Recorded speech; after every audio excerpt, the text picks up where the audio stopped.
Hi everyone, Steve the Mentalist here, and welcome to my video on World of Illusion.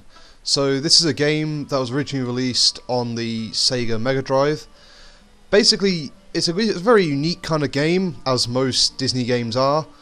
The idea being is that you're either Mickey Mouse or Donald Duck, and you're trapped in a world of illusion, I suppose, by Pete, I think his name is. I can never remember the character's name.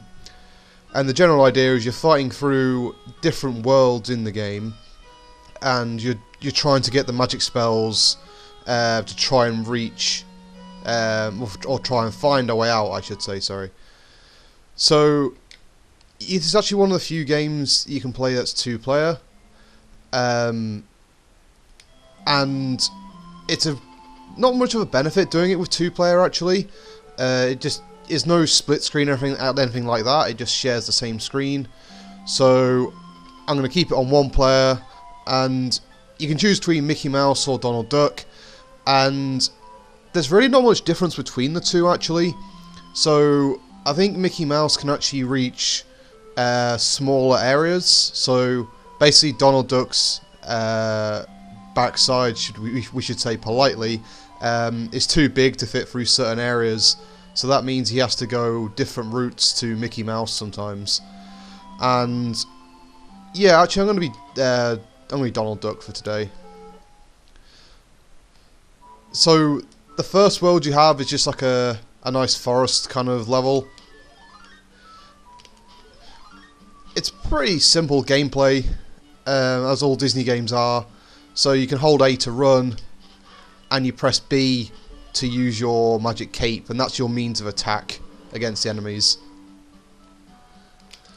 And then you can press C to jump, but if you press down and keep pressing C, you'll crouch and move along the ground.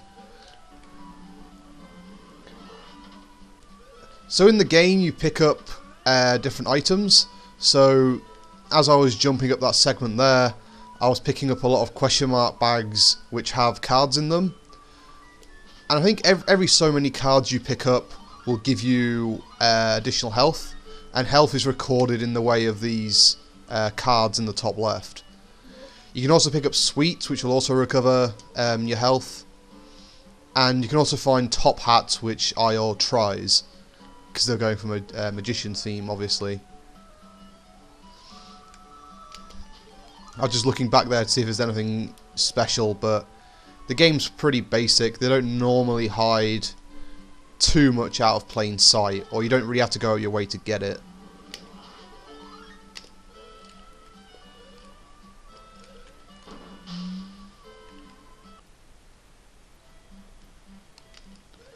So the one thing I will say about this game is it's pretty straightforward. There's not much in the way of difficulty.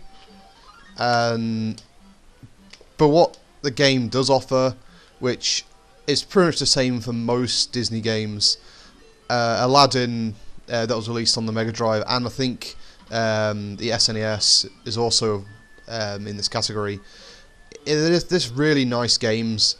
Graphically they're pretty damn good, I'd say, and the music's fairly repetitive, but it's always different between the stages, and it's quite enjoyable, I suppose.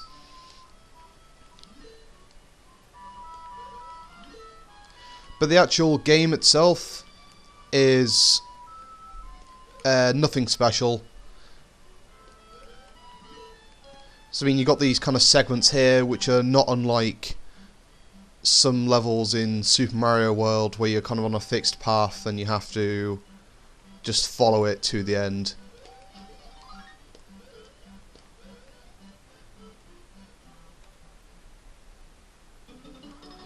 And now we're on the first boss of the game, which is a spider. And there's a very weird issue with these bosses, where you have to be at a certain point for the boss to actually come down. So the boss didn't actually spawn until I went into the middle.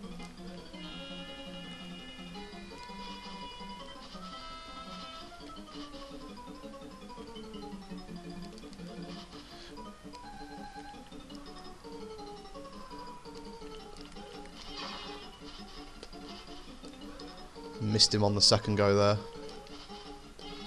And again. But the bosses in general, certainly this first one, they aren't too taxing. When you defeat a boss, you'll basically find a spell which you'll be able to use for another level. Like here.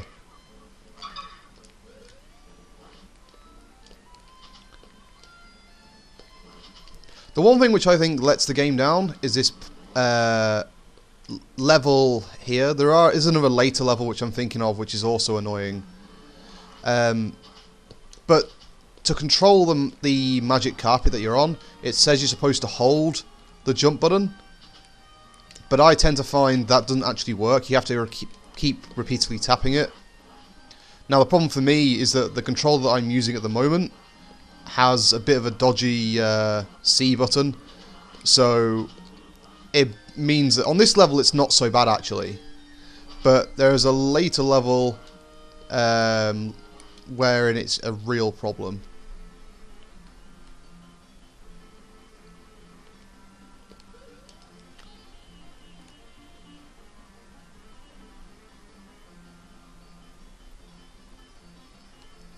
I really like the music for this segment. It's great. Just kind of like hillbilly banjo sounding music.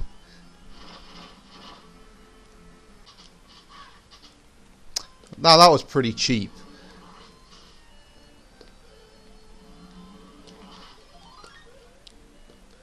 The one thing the game does offer, which surprisingly a lot of games don't actually, which are of this nature, is you can jump and attack at the same time. Like that. And especially for those bird enemies, it's really helpful.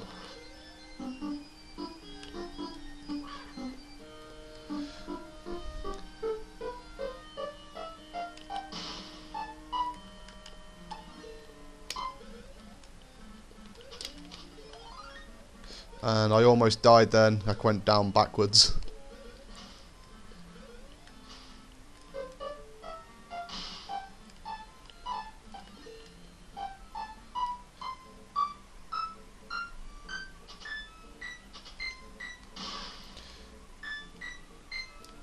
So that segment's quite annoying for trying to get the secret items that appear, because you'll more often than not just hit a bomb instead. But now we're on the second boss. I actually think this one, it's not the hardest boss in the game, but it can be pretty taxing if you don't react quick enough. So you basically just have to run after them when they run away from you like that. The first time I did this boss, I didn't die, but I didn't do as well as I should have done. But again, even then, it's still a fairly straightforward boss. I didn't have any problems with it whatsoever.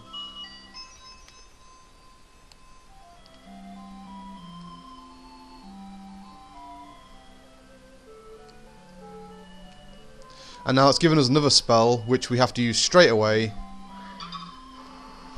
which gives you a bubble. So you don't have to be a rocket scientist to guess that now we're on a water level. So this is what I was mentioning from the previous level, where it says, I think it does actually say you're supposed to hold the jump button to ascend rather than keep pressing it. But I just find it doesn't work. I just keep pressing the button. I should also say button rather than button. It just sounds really common.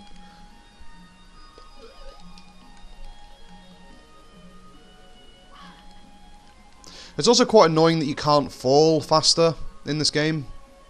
At least, I mean, obviously this is the only level where it's a real problem.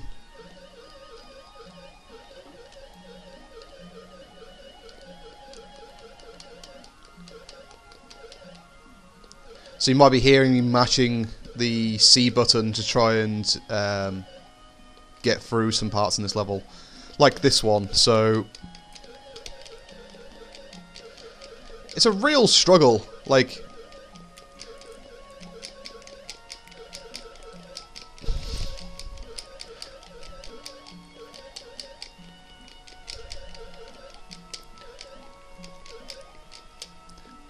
Like, that's... doing that segment there is really tiring, and... if it was literally holding the button as they say it is, it wouldn't be so bad. It'd still be tedious, but it wouldn't be so bad. I do like this bit, though.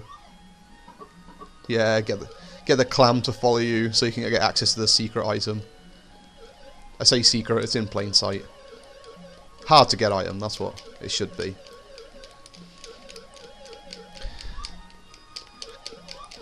Come on, damn.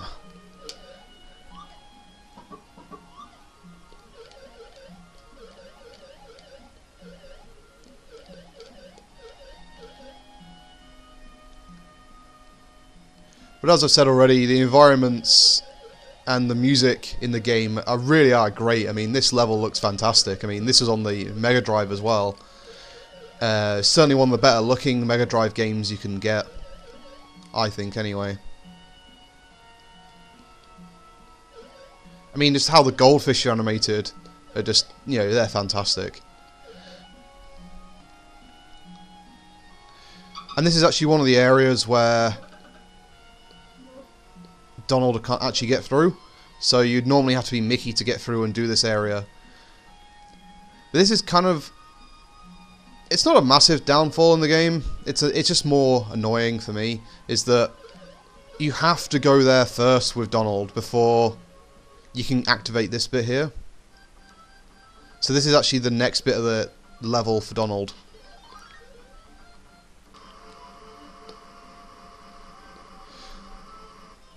And for the first time that... I'm certain this does exist elsewhere in the game, I've just never found it on my run with Donald Duck, is the Invincibility card, I'd say? I don't know what you'd call it, the item. But basically it just gives you invincibility. Which on this level, it's pretty handy. The jumping fish really are annoying.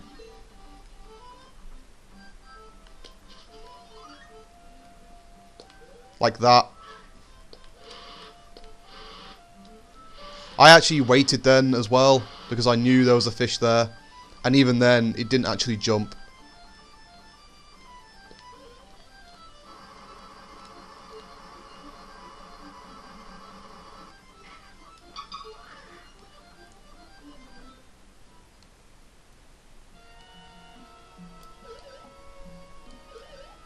It seems really weird it would make you take that diversion. And now we're in the sunken ship. This is arguably actually the hardest level in the game, I think, because there's so much... I mean, if I walk on those bits of floor, I'm going to get hit here. Yeah, I couldn't get out of the way in time. And again. So there's so many hazards. So there's the pitfalls there. You've got the starfish coming down the stairs that you can't actually see. And you've got these tridents. See, I knew to stop there because I've played this game before. But if you are new to the game, like then, I forgot about that one. If you had not played the game before, it's beginner's trap. You just take damage too easily in certain areas.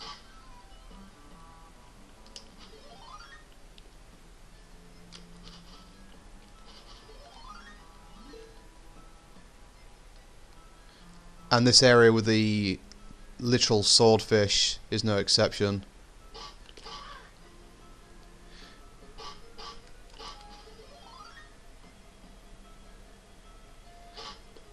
It's not easy to know sometimes whether you're supposed to be running or you should kind of sit and wait. So sometimes, you know, I've tried doing the just the keep running strategy and it didn't work out too well.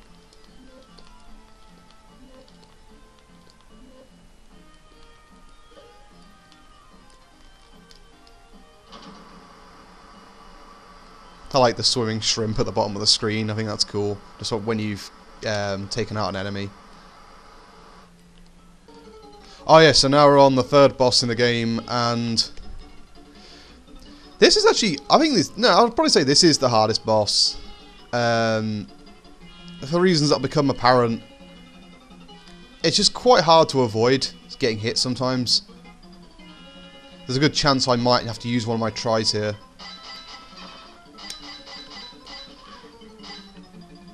Didn't get the second hit on him, but that's not a big problem.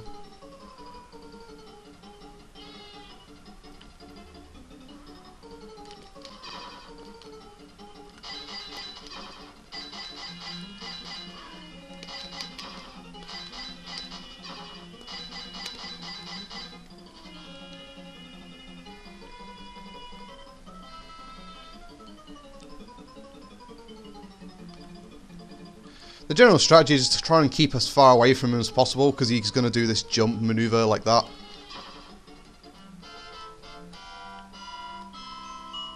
It's just quite hard to avoid taking at least one hit. It's not impossible. And it gives you another spell. And again, it seems weird that you'd have to kind of go out of there manually. Why can't it just put you... Oh yeah, no, I remember why. Because it gives... This is one of my favourite levels in the game, where everything's kind of... Or at least you feel miniature.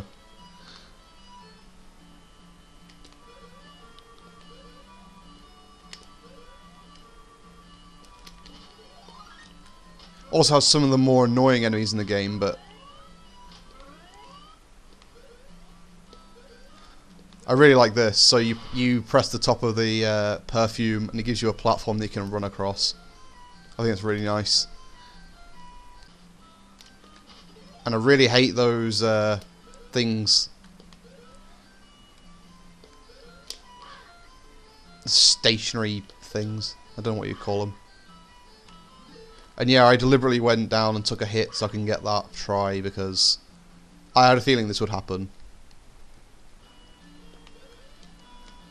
One good thing about the game, since I've just realised, is it's fairly good with saving progress. So after I've done that sugar cube bit, it's saved my progress, and I can just start from there, rather than right at the beginning of the level.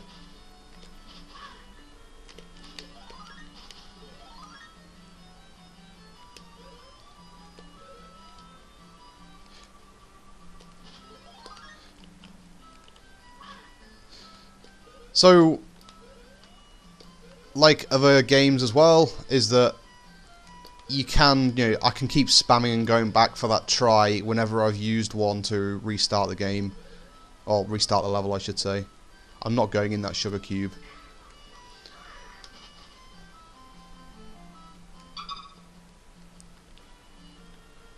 I'll go in here though. And now, I think this is a boss? Oh no, this is my favourite level of the game. It's so ridiculously upbeat, the music, that you can't not like it.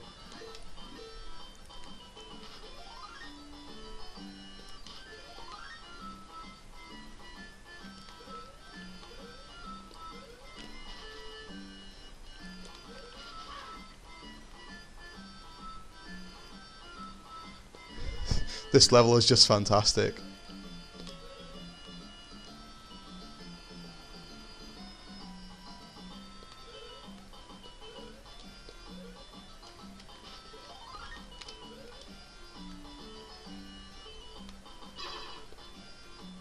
The one thing about Disney games which makes them pretty good is they are pretty creative when it comes to some of the enemies in the game.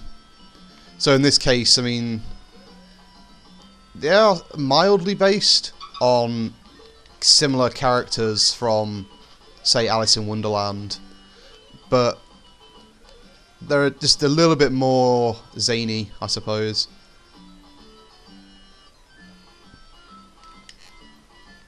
And also like the gummy airplanes, I mean, that's a great touch. And the jelly that you have to go down and through to get towards the end of the level, like here. Okay, it's the next one down, but...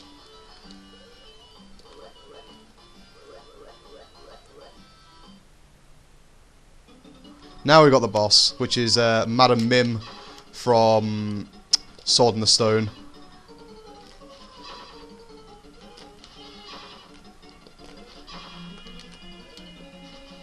Again, she's pretty straightforward. I only got hit at the end there.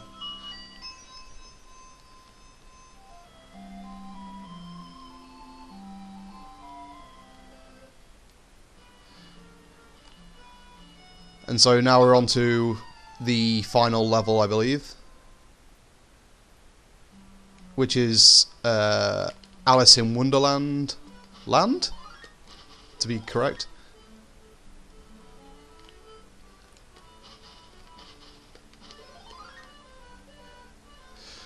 So the final spell that you get allows you to control, annoyingly, only some of the cards. It's quite confusing because you've got the... not massively confusing, I mean it's somewhat clear, I suppose. But it's the fact you've got the red playing cards that can move and attack you. Yet there are some which stand still and you can boss around. I feel like you should just do one colour for attack and one for ones you can actually control. It would have been a lot simpler.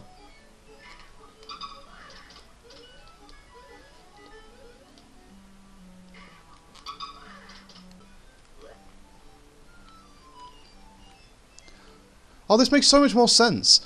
I just realised that it's the Two of Hearts, and it's because it's the Queen of Hearts.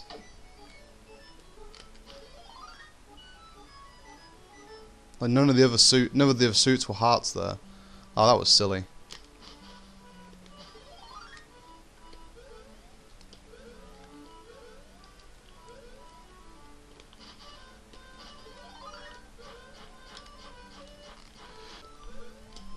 This is an interesting level in that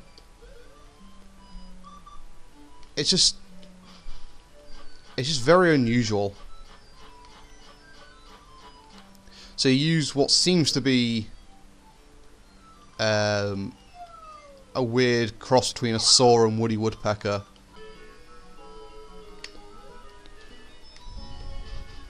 And again, the Mad Hatter appears, which... but this time as an accordion? And also Madam Mim's reused.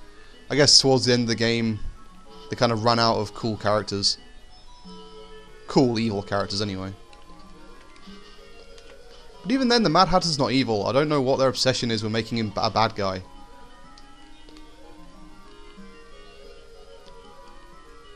I don't think I'm going to get over there anytime soon. What I like about this part of the level is this weird kind of behind the curtains view. So where enemies appear silhouetted as well. It messes up graphically though, so if your attack goes off one edge, you can actually see it on the other side.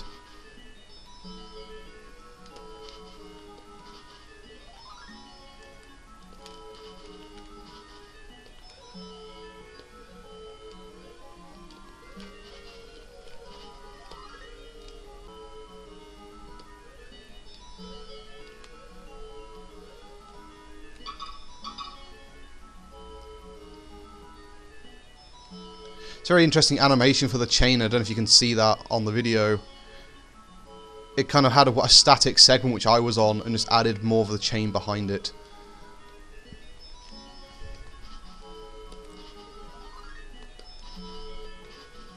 We got those guys again because they weren't a pain before.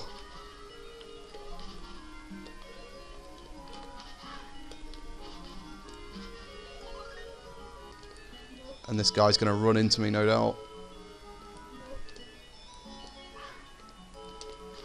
I mean, this is a bit unfair, is that why is it that he can run under this table and attack me, but I have to crawl through it? It's a weird perspective problem, I think. That shouldn't happen. If he can run under it freely, then so should I. So this is the final boss now, and it's pretty easy. You just have to jump and hit his face while avoiding the Grim Reaper things that come out.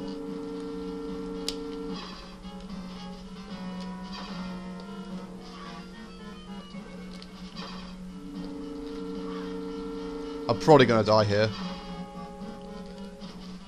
Or maybe not. I just did it. Again, it's really not hard. It's a matter of jumping and keep hitting its face while trying to avoid the little Grim Reapers.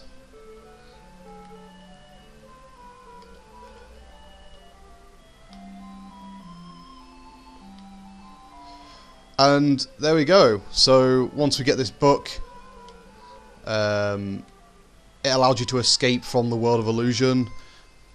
So now you're free from it, and then you can actually, in the terms of the story of the game, you can actually now perform the show in front of the other Disney characters. So that was basically it. That's wanted to show off World of Illusion.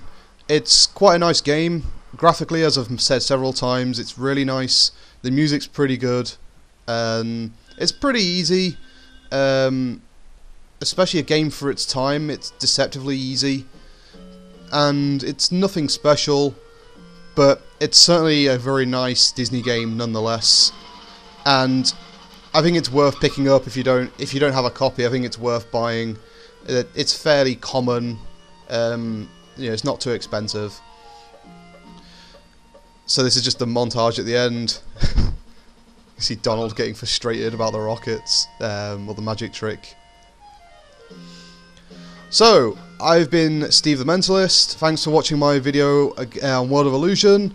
If you like the video, give it a thumbs up. And if you like videos of this nature, then please do subscribe to my channel. Thanks for watching.